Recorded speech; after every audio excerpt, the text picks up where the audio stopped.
again, friends, and welcome to this second edition of UNB Live. My name is Bob Price, alongside Upper Nicola Communications Officer Diana Boston. And Bob, following our first edition of UNB Live with special guest Chief Dan Manuel, we so appreciated all the positive feedback and from band members and non-band members alike.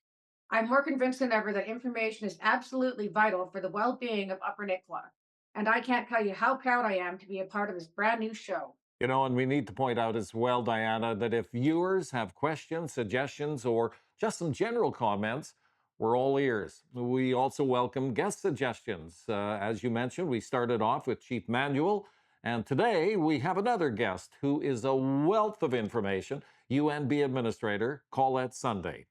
But before we get to Colette, let's kick things off as usual, the rundown.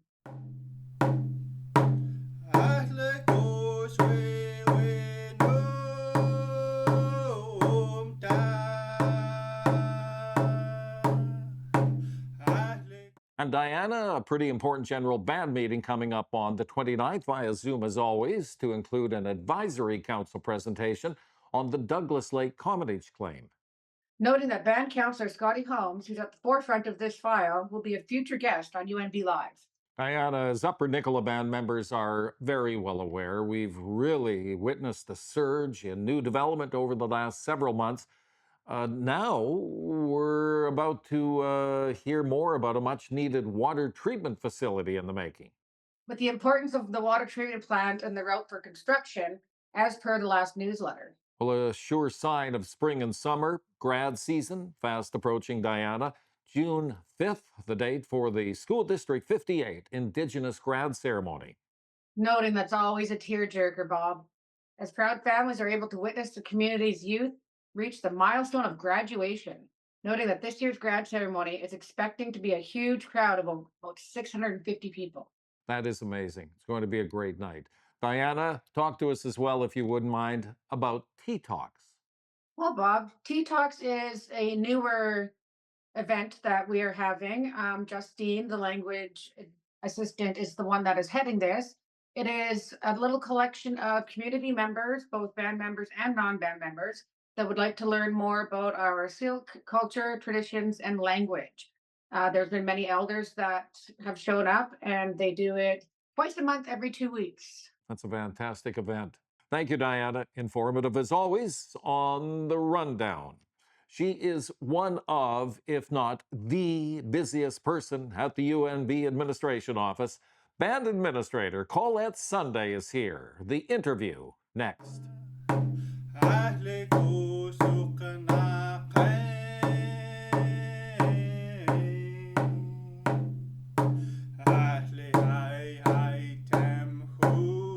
We are so happy to borrow Band Administrator Colette Sunday from her always hectic schedule to learn more about the management of Upper Nicola. We have so many questions and so much to learn. Colette, thank you so much for joining us on UNB Live. Why, Hashkahal, Diana?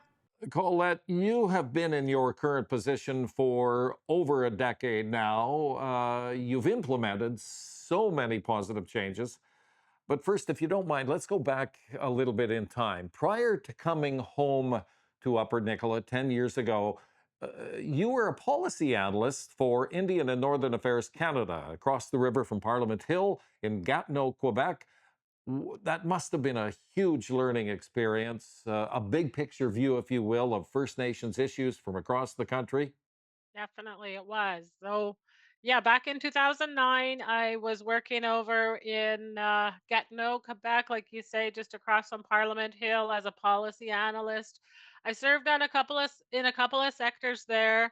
The first one was looking at policy or plans, and they talked about what is the future direction of where the government wants to be meeting First Nations at. So we learned it was really looking at far fetching opportunities that First Nations could move forward with under the Indian Act, technically, because that is the legislation that the department primarily operates under. And then, secondly, I had worked in the regional operations sector, and that was great because it was all about learning about or how the government provides capacity development to First Nations around the core administrative functions. So I got to see a lot. Yeah, when you talk about Parliament, I actually rode in on a bus for the second half of the time I was there. So I lived in my husband's community, Akwesasne, which is an hour and a half commute one way into the city. And so a lot of people did it. We would be on the bus before 6 a.m. and back into Cornwall, Ontario, across the river from Akwesasne before 5:30 or right around 5:30. And at that time, I actually did go to Parliament, and I got to sit in and listen to some of the debates that were going on. Got to go to a parliamentary committee on Aboriginal affairs. I actually got to sit in some of some of the sessions that were led to look at legislation changes. So one of those even included a BC treaty. So what was the federal government's take? What were they bringing forward to offer a First Nation under the BC treaty process? Let me just and I'd like let me just put another question on top of that. So many of the experiences then in Gatineau really applied directly to here at home. Oh yeah, what I had learned some great some I learned about some pilot projects that were happening at the headquarters area, and I asked, how can we implement those here at Upper Nicola? So even though I was working in Gatineau, I continue to have a linkage here at home. So I had graduated from the University of Calgary with my Master of Environmental Design and Planning. So I was always curious to know what are quote unquote successful First Nations doing in terms of their plan. What did their plan look like? How were they implementing their plan? How are they becoming successful? How are they moving out of poverty? So those are some of the key things I was always passionate about. And so looking at some of the First Nations across the country, you can gain some great examples. So one of the ones that's still here in operation at Upper Nicola is what is known as the pre-employment program right now. So where Indigenous Services Canada worked with Service Canada to assist our members to overcome barriers so they could move away from income assistance and move towards um, training, development, identifying career opportunities. So you can see some of that in action today. So really, Upper Nicola wasn't a part of the pilot project at first because we don't belong to a group called Okanagan Training Development Corporation, OTDC. We receive our training dollars through previously the Secwepemc Tribal Council, and now more recently the tribal council here in Merritt, Shwakam Tribal Association. So the ISETs, um, that's who brings their funding forward and this opportunity. So I said, hey, how come we can't have this opportunity? So I went to as I was in Ottawa, I learned, okay, you need to go lobby. So I actually, when I got home back here in BC, I learned to identify who is the Aboriginal critic because I wanted to figure out who was in this neighborhood. So I went and visited Kathy McLeod in Kamloops, and I brought up this opportunity. I made this request. How can she help advocate for this? And so with with the help of her and other people talking with OTDC, Okanagan Indian Band, who hosted the program on behalf of the other communities, it actually came to fruition. So we've had the program here in the community for at least oh I'm guessing like it didn't happen right away, so probably 8 years it's been here, but it took a couple of years to get it in place. But we are still enjoying the opportunity for our members that are on income assistance to now move forward to gain more skills and development. And we have the pre-employment program here for our members. I'm proud to say that we had one of our young people that was on the program come and work here in our community services department this past fiscal year. As well, I believe some of the people that might have been on this program are a part of our carpentry apprenticeship program. So really making things positive changes for people in the community. Absolutely. Well, that brings me right into my next question, Colette. As your time as administrator for UNB, what would you consider some of your key successes? Wow, I think really coming right from the beginning, I was actually a summer student here myself at Upper Nicola when I look at when I left high school. And I worked my way through the different departments and served on council for a couple of terms. And so when you talk about what are some of the quote unquote successes, I think really when I came into the position as upper Nicola Band administrator, there was some movement, and I was helping along with this when I was even working at Indigenous Services Canada. But how do we actually implement our financial administration law? So I know from serving on council, working in the community, it was always a concern about lack of transparency and accountability in terms of banned funds. So, what better way to address that? Adopt your financial administration law. So, we actually worked the council back in 2014. We adopted the law. We started to develop policies, and I believe it's the foundation for us to move forward with a solid administration. So, with that, we moved towards system certification. So, we were the 44th First Nation in Canada to receive this system certification. And what that means is you have a financial admin law and you're accountable to your people first and foremost. You're transparent, you have checks and balances, and you have systems in place in which to operate financial administration management. I think that was one of our keys. And then more recently, just implementation of a lot of our plans. So putting some solid plans in place and now seeing some of those plans come into fruition. Like Chief Dan had mentioned, the last time you had your first podcast, there was discussion around the Kilshannock Community Center or the Inkislimith Community Center. And it's a dream of the community. That's been one of the big successes. And just being able to support some of the community priorities. We know that revitalization of our Insilkjin language is a need for us. Like we have 10 or less semi-fluent or fluent speakers. What are we going to do about it? So it's only been within the last 5 years that we've had a Insilkjin language department. Um, really supporting the Kustum Tima and their work as we work to develop our own law to replace provincial legislation. That's been a big passionate area of passion for me, as well as looking at the 13 Moon curriculum, where we are identifying. We put it into a binder. It's like 400 or 500 page binder that talks about our ways of being as Silk people. So, what are some of these lessons that we can pass on to those of us that might not have grown up with this cultural teachings? And to our kids up at our school. So I think you could talk about housing. 2017, we brought some CMHC housing to the community. We couldn't do that without solid policies. And with that, that set the foundation for the 26 units with BC housing. So the list goes on and on. I think you can just look at it like a large puzzle and you're just putting one piece in place and then the next and the next and the next. And you're going to see that clear picture there where we are really seeing some positive community development in at Upper Nicola.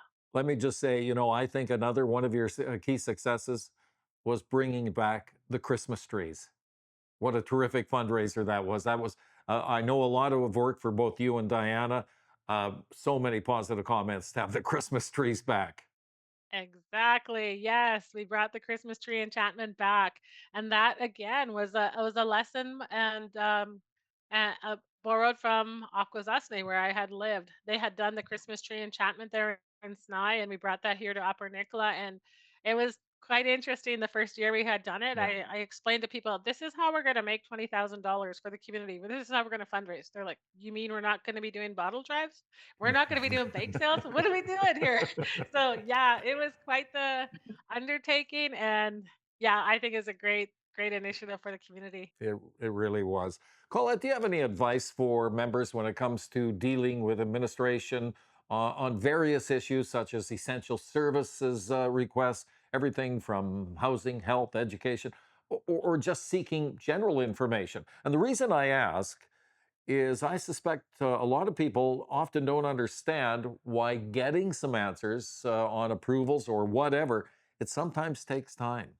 Yeah, we have a lot going. Just like any First Nation in Canada, we are responsible to deliver not only federal programs, but we are responsible to deliver provincial programs, municipal types level services.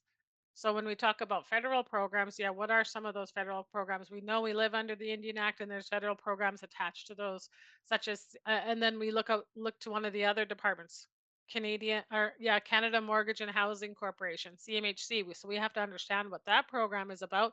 Where do we get our money for language revitalization? Heritage Canada. So we need to know how these programs work. We need to know how to implement them. When it comes to the province, we need to implement child and family. We have to live under that legislation right now. And municipal type services. How do we provide clean, potable drinking water? How do we protect? How do we operate our road systems, communication systems, etc.?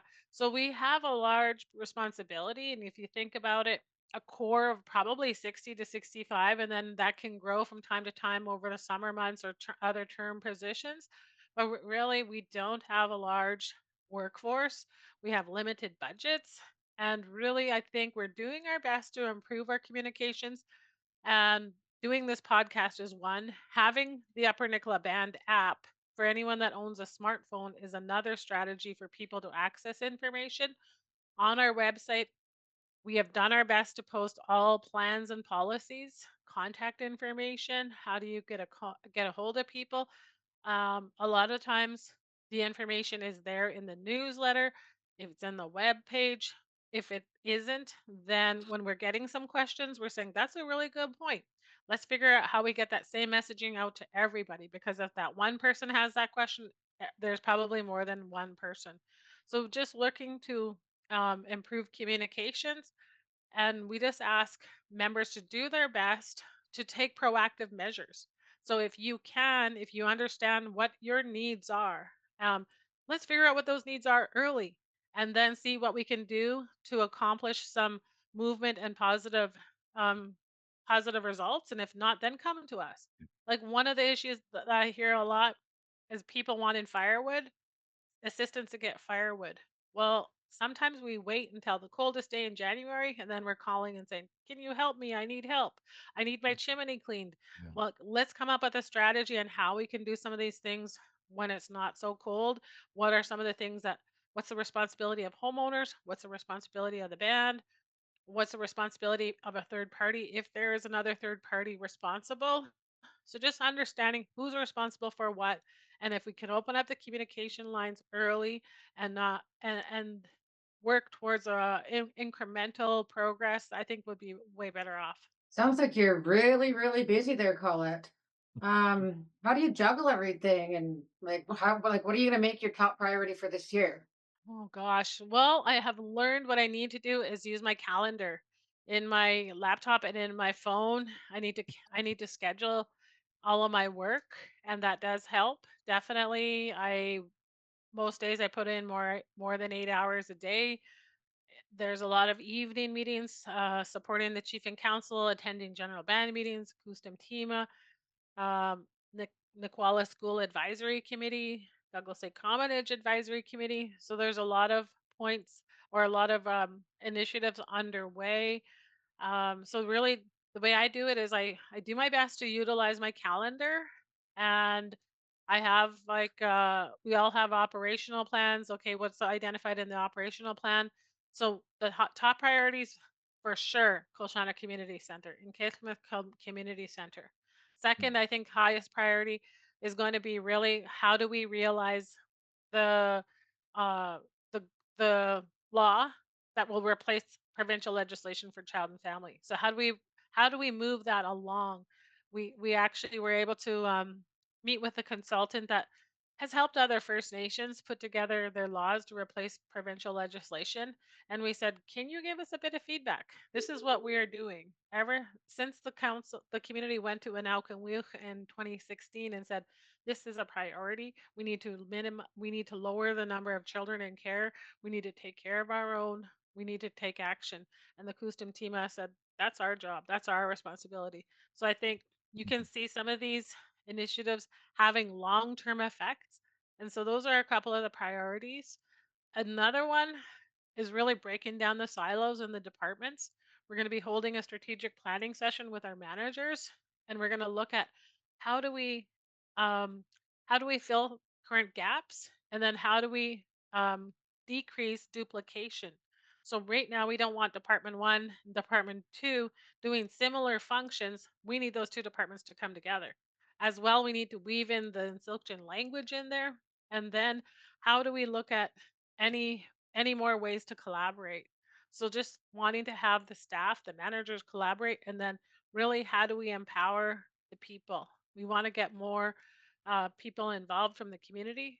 So right now we have opportunities in the community with the Shuktuk Dam Committee, the Nicola School Advisory Committee, the Finance Audit Committee, the Kustem Tima. So there's a handful of ways we can have community members having more participation and a say on what happens in the community, and we want to have those some of those committees or those working groups. We want to have more people in the Douglas Lake Advisory Committee as well. So there's a lot of things going on, and that's what we would hope to see is empowering the people to start to see more people coming out and more people helping with positive changes. Well, I tell you what, before we let you go, and incidentally, I think Diana, you will attest to this as well. Um, at least Colette only works on days ending in Y.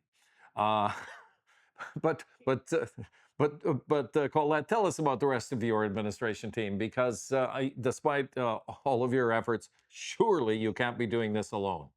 No, definitely not. We have, if you look at it in how it's broken down in our budget, if you look at band administration or band support, we have about 11 people or 11 positions that are housed under this one profit center, and that includes the administration and finance. So we have a strong finance team of five: CFO, accounts payable, receivable, payroll, and account supervisor. So they're the team that helps us put our budgets together, manage our day-to-day finances.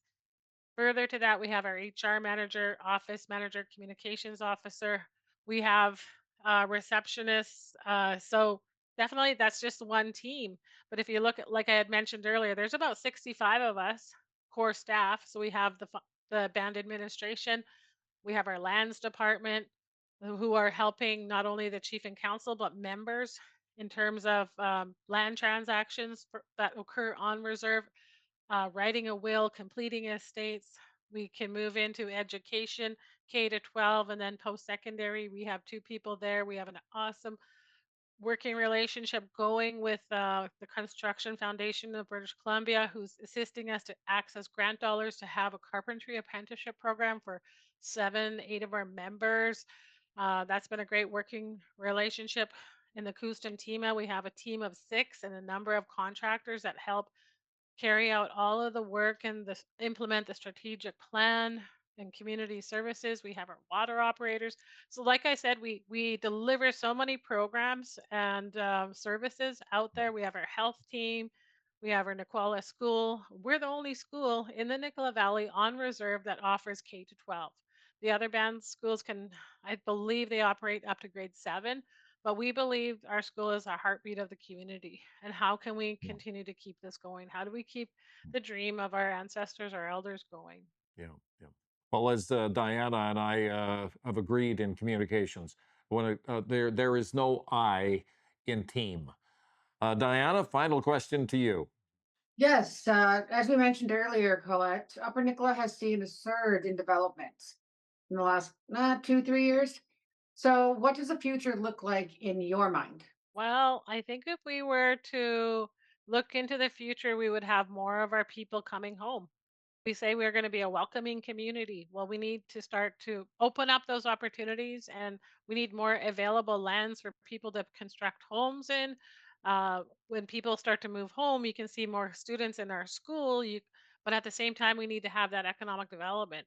So, with our development corporation, that's how headed up by independent board of directors, we would like to see some of these business opportunities. So we've set aside land for economic development. Now we'd like to see some of those businesses started here, and it's the whole healthy community economic development cycle. So I think we would have more people here to help move our plans forward. We would have our own, we're going to have more of our jurisdiction around our Tumihula, our land environment, our relations. our next deal. So I think we would have jurisdiction. We would have some of the Douglas Lake Commonage land claim settled. Can you imagine if we actually had funding to implement more of these community priorities? Colette, this has been an absolute pleasure. So enlightening to have you on with us here on UNB Live. Uh, Before we let you go, anything that you would like band members to be aware of? Well, I think I don't know what I want. What do I want band members to be aware of? I think we're all human. We all do our best every day. We will continue to strive to implement our mission, our vision, and definitely we are open to change. We are open to to more people coming forward and participating, because really the less you see, more the less of me you see, the more we see of members. That's what we want, because really there is so much work to be done here. Work as a team, all in one, all for one, one for all. For Thank sure. you, Colette. Okay, thank you. Bye.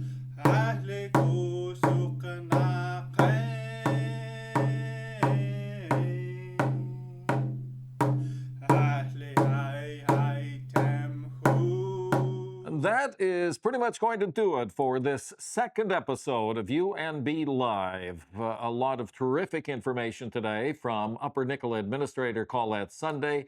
Diana, who's on the guest list for our next edition? Well, Bob, up next time, preserving Upper Nicholas culture and heritage and language, what we will expect to be learning with our language manager, Maynard McCrae. Don't forget to tell your friends about UNB Live. The more, the merrier. Thank you for listening. Thank you for watching. Stay safe, everyone. Why, Ashley hi tam hula